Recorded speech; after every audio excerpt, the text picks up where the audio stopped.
1887, Wexford County, Michigan. Two lumberjacks come across something that defies all explanation. A 7-foot-tall monster with the body of a man and the head of a wolf. Somehow lucky enough to live to tell their story, the two men became known as the first recorded encounter with the creature that would gain the name Dogman. It's also known as the Michigan Dogman due to the state that it had its first sighting in, but before you get too comfortable, just know there have been sightings all over the country, and even the planet. But a big part of what makes the Dogman so frightening is the mystery of how these things even came to be. If anyone does know, they don't seem to want to get too vocal about it, but here are some theories. The first is the one that I see getting thrown around the most, and that is that Dogman is a natural species that we just have yet to categorize. However, unlike Bigfoot, that has the Gigantopithecus as a recorded member of the fossil record, there is not precedent for a giant bipedal canine from what we know of animals that have lived on Earth. The biggest canine in history, the Picyon hedeni, stood 37 inches at the shoulder, but its leg proportions didn't look anything like how eyewitnesses described the Dogman. So if it is a naturally occurring creature, it's pretty unique in terms of limb proportions. Interestingly enough, some of the best candidates for what Dogman could be, if it's a product of evolution, aren't even canines at all, with giant lemurs standing 5 feet tall and weighing about $1.85 being in the fossil record.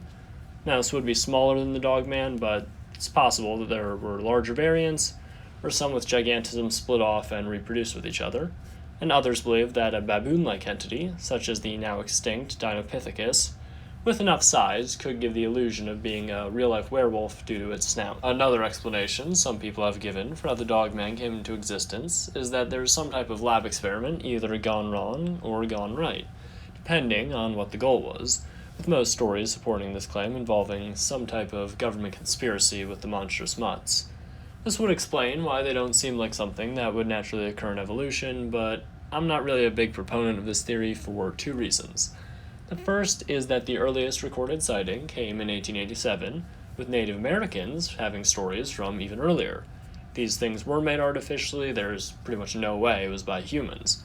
The other is the fact that the stories that make this claim tend to involve them being used by the military for some very special operations, and as a general rule of thumb, if someone's cryptid encounter could be sold to a Hollywood studio, approach it with a healthy dose of skepticism. This next one is pretty interesting, and it's what I can only assume comes from the children born from skeptics and true believers who fell in love with each other, and that's that Dogman sightings are actually misidentified Sasquatches, for the centrists and moderates of the cryptozoology world. Similarly to how many skeptics believe that Bigfoot sightings are misidentified bears, some believers think that Dogman is a misidentified Bigfoot. The people I usually see supporting this idea are people who either only believe in Bigfoot and eschew all other aspects of the paranormal, or Bigfoot believers who think that belief in more out-there creatures damages the credibility of researchers on the hunt for the American ape man.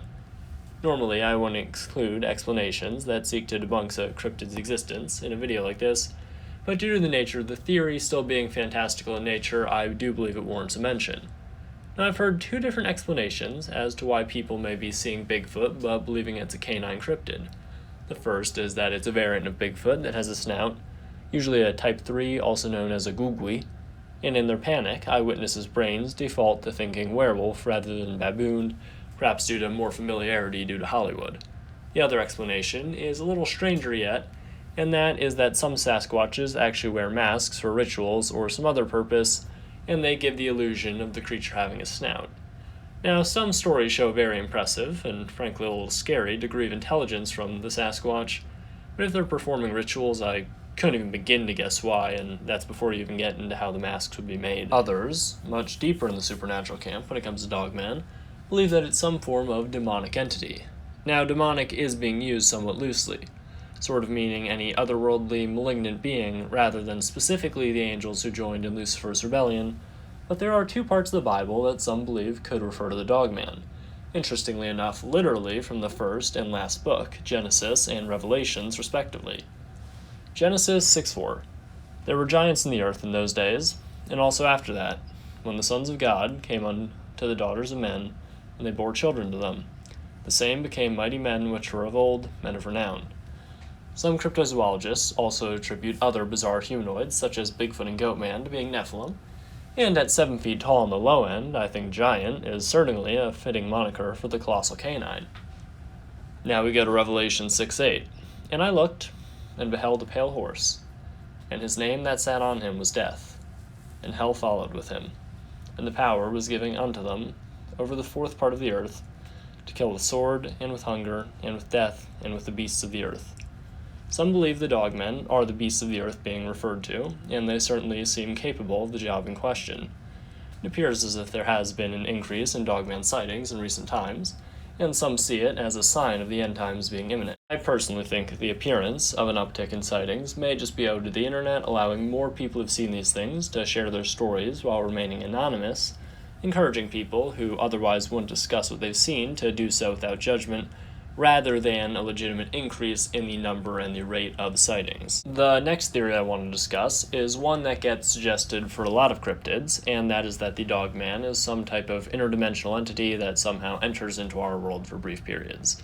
This theory would explain why they're able to avoid capture so easily, and why they seemingly don't seem to be an animal that would come about naturally.